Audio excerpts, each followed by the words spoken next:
Thank you, Chairman Smith and Ranking Member Neal, for holding this hearing, and thank you, Secretary Becerra, for being here this morning, and in particular for discussing the proposed 2024 budget.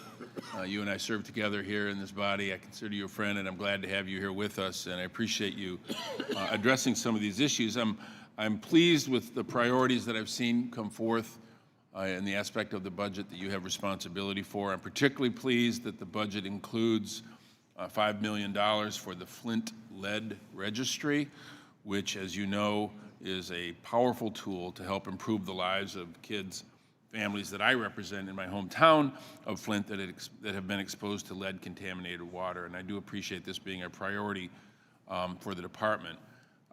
Because Mr. Kustoff raised it, I want to give you an opportunity to address some of the work that you are doing on this issue of child labor violations. I know that you most recently have stood up a task force to address this issue. It is a serious issue. It's one that we have to take seriously, and Mr. Kustoff raised this issue, as I have with you privately in the past.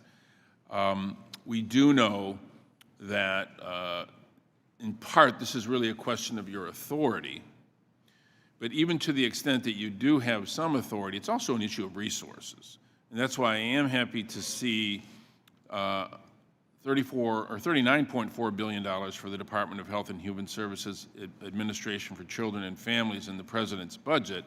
It's ACF that works to protect the well-being of unaccompanied children by assessing the placements that they will be placed in connection with the other resources that they'll be provided. And because a budget decision affects what you are able to do, I wonder if you might just tell us how cuts, which I do believe some would advocate for, cuts to the Department of Health and Human Services Department's Administration for Children and Families would impact your ability, even given the authority that you have, to protect children from exploitation.